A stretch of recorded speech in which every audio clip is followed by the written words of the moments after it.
All right, welcome back to our third session here. We're going to be adding to what we've already learned. Our last couple sessions on sights and sounds have been focused really on learning the alphabet, learning the vowels, as well as learning how to kind of carve words up into syllables so we can pronounce them. And we're going to be doing a bit more of that today. We're going to be talking about a kind of light-duty vowel called the Shiva or the Shewa, and how that will help us in pronouncing words, as well as detecting where and when to split syllables. And then we're going to also go in the other direction. Rather than kind of carving up words, we're going to be talking about prepositions and a small group of prepositions in Hebrew that aren't independent on their own. They're words that actually only show up when they're joined to another word, like a noun. And we're going to look at those three prepositions, so those will be words that we're learning, but how to add them to other items in our vocabulary list, like nouns at this point, and what rules and guidelines we can use to do that. So let's talk about Shiva. Let's talk about the basic form of what this is and how it is pronounced or not pronounced, as we'll see. We're going to talk about two forms of Shiva. The first is called a simple Shiva. This will be kind of our inroad into this topic. And then on our next slide, we'll look at compound Shiva. So what are we talking about here? We look at these two Hebrew words here, Shelomo and Avram, two names, Solomon and Abram. We can identify all of the consonants there, and at this point we can identify all of the vowels there. And if we did that, we would see that these two little dots here on those words are things we haven't seen yet. So by kind of crossing off the list of things we know, we can see that, this is what we're talking about. Here's our Shiva. Right there, those two dots almost looks like a colon that will be placed directly below a character, and that shows up under characters in that are lacking a distinct vowel sound. They don't have a vowel on their own, and we need to have something under it to aid in pronunciation, and the Shiva is what does that job for us in Hebrew. Now, we'll see that there are two types of Shiva. There's compound and simple, as I said, but there are two kind of categories within those. A vocal Shiva, which is one that has a sound to it, and a silent Shiva, which doesn't have a sound on its own. It's really just a placeholder without having any distinct sound. So how do we tell which is which? Well, there's a few kind of guidelines we can use to go through that. These are things that will, again, become kind of second nature to us as we work through it, but behind the pronunciation and kind of differentiation of these are a few things that are helpful to know about. So why don't we start off with vocal Shiva? So when is a Shiva vocal? When will you pronounce it with that kind of short sound in a word in Hebrew? The easiest one that we'll see quite often is when a Shiva is under the first consonant of a word or a syllable. When it starts a word or starts a syllable, it will always be vocal. It will always be vocal, as in this example. So we would say this Shelomo. Shelomo. And there we're hearing that short kind of hurried sound. That's our vocal Shiva that's doing that for us here. So that one's easy to remember or to see, because we'll see it quite often. And if we're paying attention to our syllables, remember we had closed and open syllables. Here would be an example of an open syllable, right? A consonant, and under it we're having our Shiva. So we have that as a way of kind of keeping this in mind for us. We have that open syllable with a consonant. It's the start of a word, so we'll have a vocal Shiva. So that one's easy. Let's move on to the next. In a session or two, we're going to talk about accents and stresses on syllables. So for now, we're going to learn a rule that might make a bit more sense perhaps later, but we do know about vowels and different lengths of vowels at this point, so most of this will be clear to us once you see perhaps an example or two. The second place we'll see a vocal Shiva is when we have a Shiva that occurs after a long vowel in an unstressed or unaccented syllable. And I want to give us one example of that here. So here's a word for us that we can use as an example.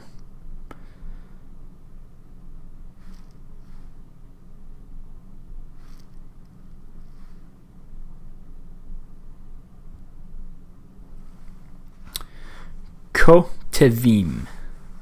Kotevim. So here's our Shiva right there.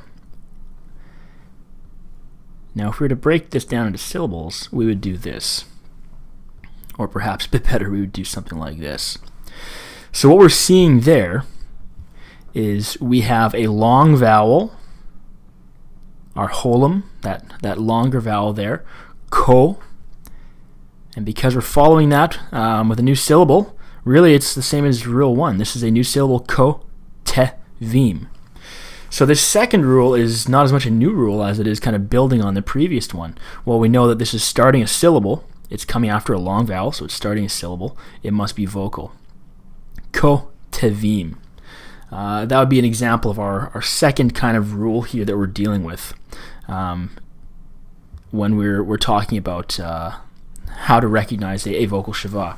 Now the third one, we'll use another example, a different example of a word, and this example will help us a little bit later on down the list when we get to silent Shiva, because the third place that we will see a vocal Shiva is when we have two Shivas side by side within a word. The second Shiva will always be vocal, and here's a word that we can use to have an example of that. Oh, we'll get a different color for us.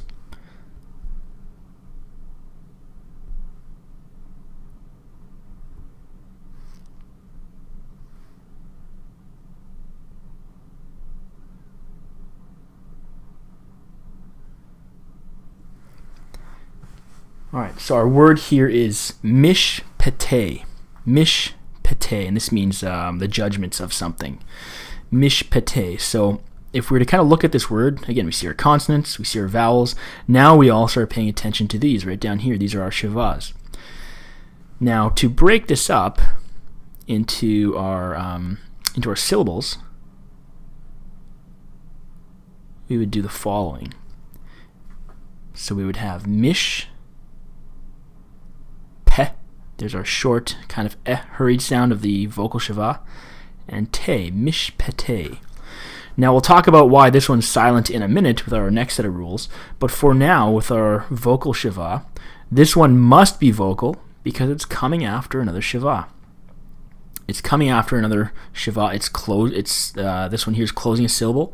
Here again, this one's at the start of a syllable. So these two rules here are really just iterations of this first rule. So if you pay attention to a Shiva that's at the start of a word or a syllable, it's always going to be vocal.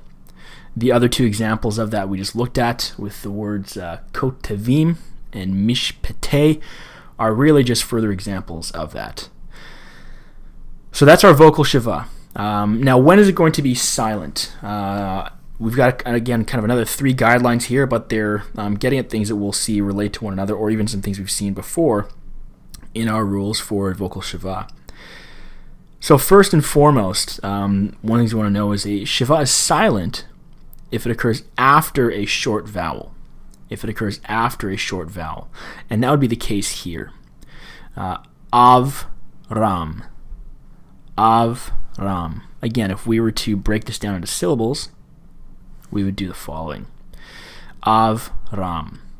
Now, how do we know it's not ram? Well, we need to pay attention to the length of these vowels. If you remember back to our vowel chart that we'll look at again later in this lesson, we had vowels that were long and short.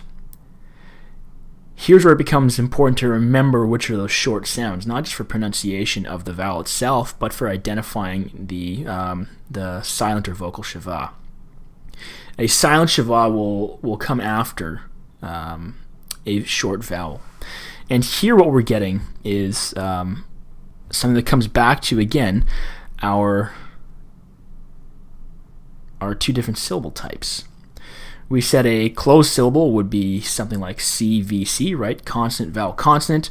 Well, to effectively close off that syllable, we need to have a Shiva at the end of that syllable. We also know from those closed syllables that the vowel within a closed syllable will most often, almost always, be a short vowel. So again, if we look back at what we already know, we can add something new here. Really the only new part is that we can expect to see a Shiva here in this position. All right, what about our other two rules? Maybe we can skip down to the bottom one here since we just looked at an example like this above. Let's use this word mishpate once again. Mishpate. If our rule up top for the vocal Shiva was that the second Shiva in a pair is vocal, well, the rule here on the bottom, surprise, surprise, is the first Shiva in a pair is silent. Well, why is it silent? It's because it's in this configuration here. Here we have a syllable, a closed syllable that has a consonant, our mem, a vowel, a short vowel, a hidik, and a consonant, our shin. Well, we know that that's a closed consonant, and now we know to close a consonant, or to close a syllable rather effectively, we need to have that Shiva there. So we have mishpate, not mishpate. Mishpate. We're not pronouncing any hurried sound, rather it's a silent Shiva. So there again, we're not really adding a new rule as much as we are extending on these rules that we already know about, as well as our knowledge of syllables. But there's perhaps one more example that we could use here to illustrate some of these rules. The last one being what happens when we have a Shiva at the end of a word. And we'll just write one more example here before moving on. So here's our example we'll use to illustrate this one.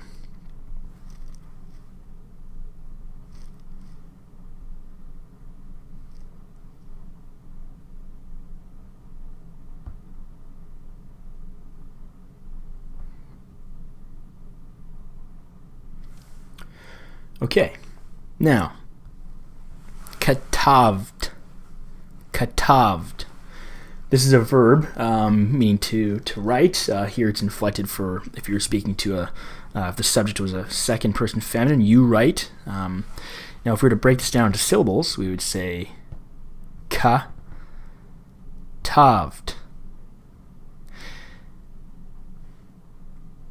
Rather, katavd, something like this.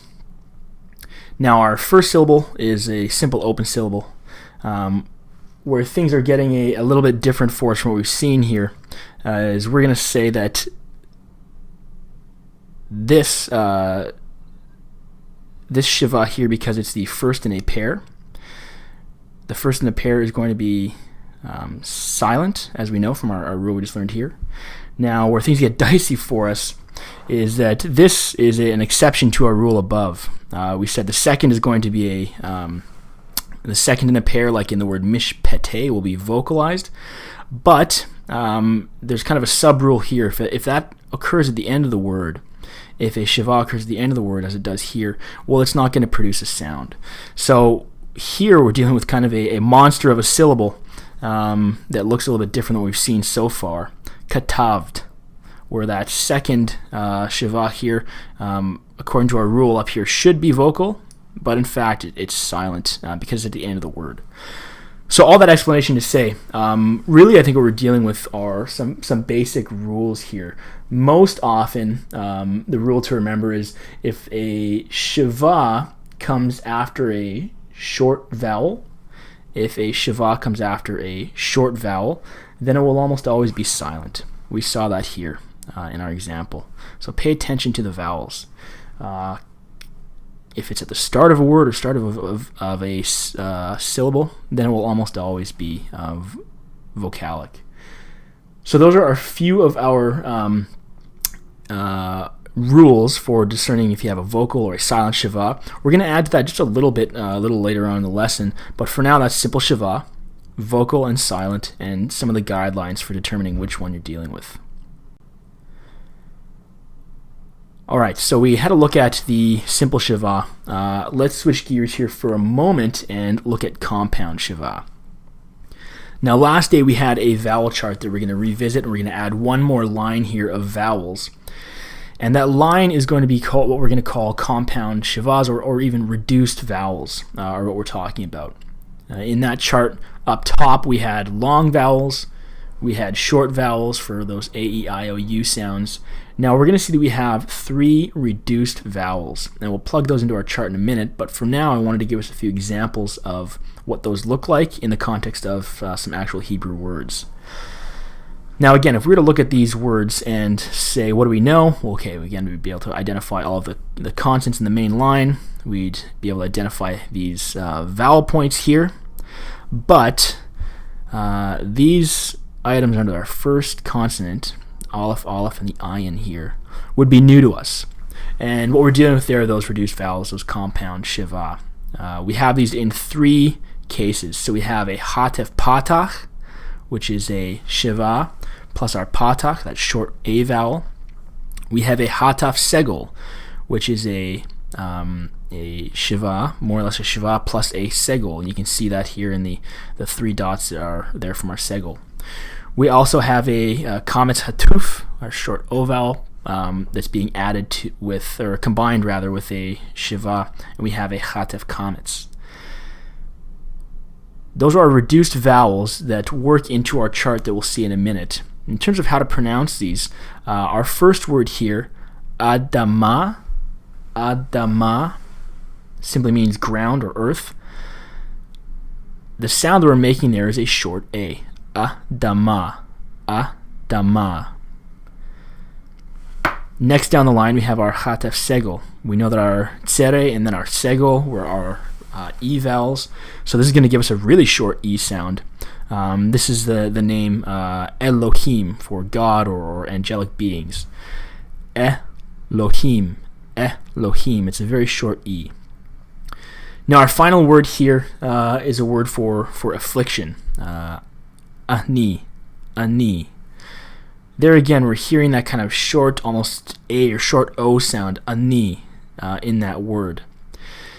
Those are the only three places we'll have these. We have them combined with the patach, segol, and kametz hatuf. Now we can see these under any character, but just one kind of side note to keep in mind. Last lesson we looked at vowels and we looked at the alphabet. We flagged the gutturals, those letters that can behave a little bit differently, and they, at the best of times, have difficulty holding on to a sound that's their own. So this is our aleph, our he, our het, and our ayin. If a guttural needs to take a silent Shiva, which happens from time to time, it will simply do so using our regular Shiva that we just learned about, our two dots, that Shiva, and it will always be silent. However, if a guttural does need to hold a sound, a vocalic sound, it needs a vocal Shiva, then it will always take one of these to do so, as we have in our examples here. So anytime we see a compound Shiva or reduced vowel under a guttural, you're guaranteed 100% of the time it will be vocal. So all of those rules about is it vocal, is it silent, kind of go out the window because the gutturals make it easy for us. If it's guttural and it has a compound Shiva, it will make a vocalic sound for us. So that's our simple Shiva. That's our compound Shiva. Now let's just plug these three onto our vowel chart so we can see what they look like in that larger picture. So here we are again at our master chart that's now kind of fully fleshed out. So we saw this recently, and we walked through the long, the short, as well as the vowel letters. Now we're going to be looking at that new section of material right there in the middle that we're calling our reduced vowels. So here's where we are in the chart. This would be something that's added in this new row. Here we have again just some placeholder consonants. We'll be using bit to illustrate these sights and sounds. So here we are with our hatef patach. We had kametz up top, and then we had our patach as our short. Well, our reduced vowel is going to be that hatef patach, and the sound there is a short A, as in the English amuse. So the sound here would be ba. So the kametz was ba, the patach was ba, the hatef patach is ba. Again, short, long, short, and reduced. All right, let's move over to our hatef segol. So we're in our E-class vowels here. We had our tsere, which was they, that long E. We have our segol, which is our short E, as in the English word better, be. Now we have a hataf segol, which is a slightly shorter still, a more hurried sound, as in the English metallic, So we'd have be, a very short E. And on its own, maybe it's hard to differentiate between these two sounds, but once we have some words to deal with, then we'll perhaps be able to hear it a bit more. Again, for the I and the U, we don't have anything we need to learn, so that's great. But we do have one thing we could say about the O. We have our holum, right, our long O, roll, bow. Our comets hatuf was that short O as in the English word bottle, ba. Now here again we have a even shorter still O sound that might be hard to tell, differentiate unless we have a full word, but here we would have something like the English word commit. Ba, commit. Chat of comets is what we're dealing with there. So all that to say, that is all of the vowels that we need to know about to be able to read Hebrew. So we'll come back to this chart again and again, make sure we know it. Think in terms of A, E, I, O, and U to cluster these together in our minds, as well as think in terms of long, short, and reduced.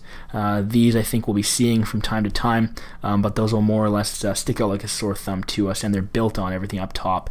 So be thinking of those rows and columns as we continue or start to read more words and texts. That's our full vowel chart. We've made it through all the vowels for Hebrew that we need to know about.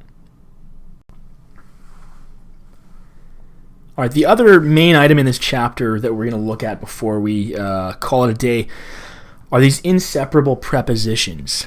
In Hebrew, we have prepositions, as we have in English, that show relations between words, beside, before, in front of, above, over, all of these relational or directional words. But there are three prepositions in Hebrew that are the most common, that have a very broad range of meaning, but they never show up on their own. They're always attached to the word they modify or the word they qualify. We don't do this in English very much, but some languages, if you know German perhaps, does this where you have words that are built with different components into the same word. In Hebrew, we're going to need to get used to seeing a word, but then carving it up at times into perhaps the 1, 2, 3 or more words or morphological components within it. And this is the first time we're going to see that. Now, we're going to look at these rules for how these inseparable prepositions will be pointed with a Shiva or a vowel in a minute. But before we get to those three rules, I at least wanted to highlight for us, or draw for us rather, what these three prepositions are. Again, these are new vocabulary words for us in this chapter, but for now, I want to show us what we're talking about when we're referring to these prepositions. The first one that we're dealing with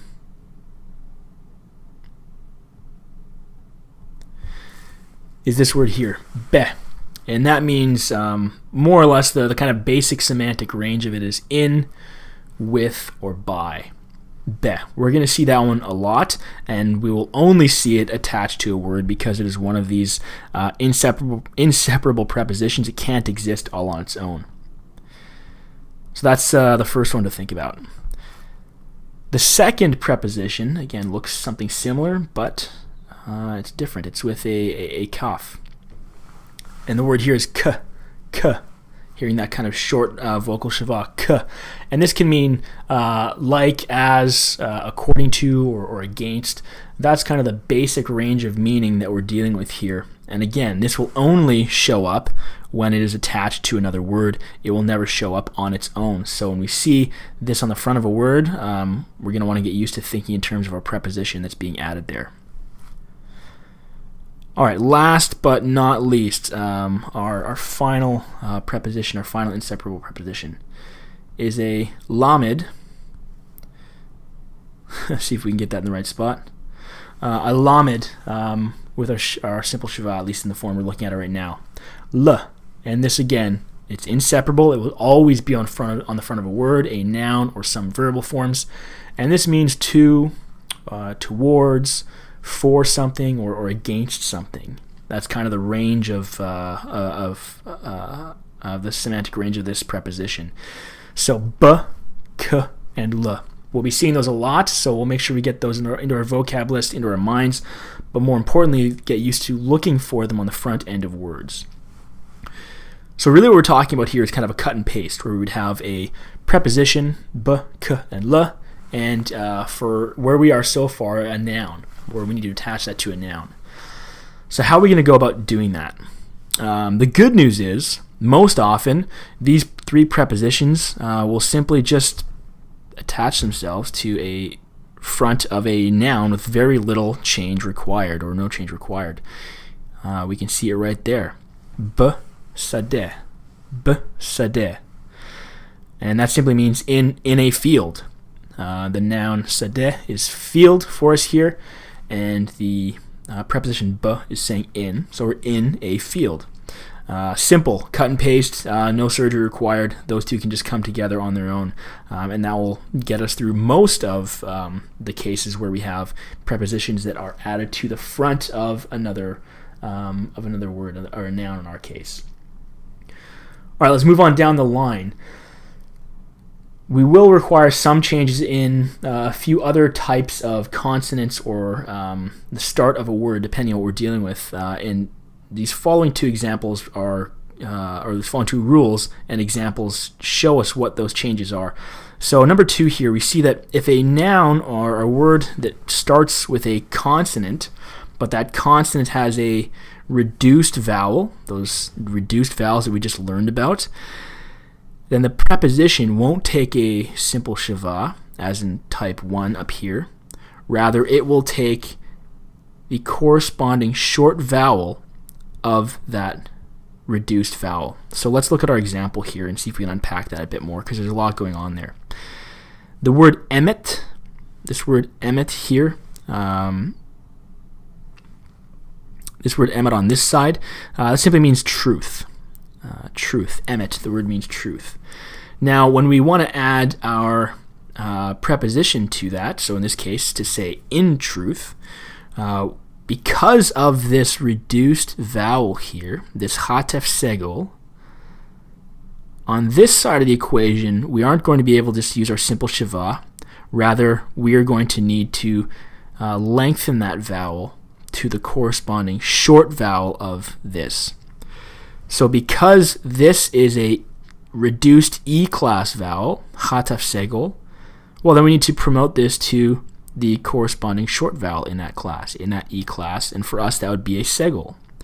If this is the hatef patach, then this would become a patach. So this is why it's so important knowing that vowel chart and thinking in terms of long, short, and reduced, as well as in terms of A, E, I, O, and U.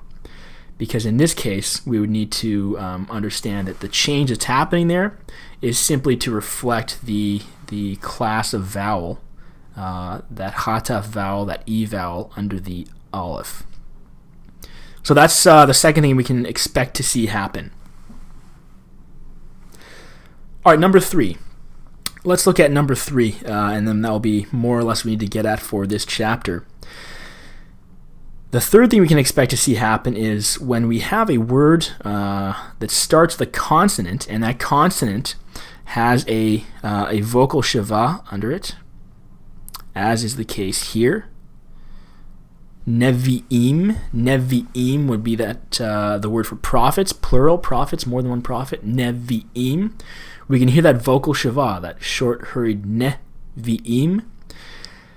Now, when we want to add an inseparable preposition to that, in this case, our lamed, to, for, against, if you want to say two prophets or 4 prophets, then to do that, we can't use a simple Shiva, as we did in type 1. Rather, this becomes a hidik. This becomes a hidik. And what that means is that effectively these the syllables are broken down in a different way in this word. So rather than le nevi'im, it becomes lin vi'im. Lin vi'im. And there what we're seeing happen is the Shiva then closes off the syllable because it's following that short hidik vowel. So in these inseparable prepositions, we're obviously learning something about building these words. but we're also learning some of these rules for Shiva that are touched on at the end of our chapter. So in that second one, that rule of Shiva that Ross highlights for us, well, we can't have two Shivas side by side at the start of a word, so the first Shiva will become a hirik. That's the rule that he's talking about as it's applied here in inseparable prepositions.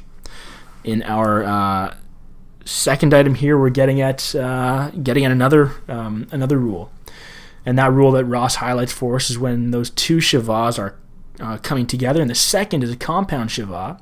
Well, then the first will actually become that corresponding short vowel. So rather than be with a simple Shiva, we get be with that segol. So all of this chapter, it seems like there's maybe two or three kind of topics that we're dealing with Shivas and compound Shivas and prepositions, but all of these things are actually relating to some relatively basic rules that are operating behind it. Now keep in mind, for us, we're reading Hebrew. We're either doing that for translation purposes or exegesis purposes. We don't, at least in the confines of our course, need to speak or compose written Hebrew. So a lot of these rules that we're learning right now might seem abstract. It might kind of seem like learning musical theory without ever touching an instrument. But the idea is if we can get up and running and an understanding with this framework, then when it comes time to read texts and interpret texts, we can recognize what's going on, and some of the changes won't be as surprising or confusing to us because we have a sense of kind of what's going on under the hood. So as we're working on sights and sounds, we'll only have one or two more lessons where we'll be dealing with content that helps us kind of read Biblical Hebrew out loud, but we're getting most of the kind of tools in place that we need to do that.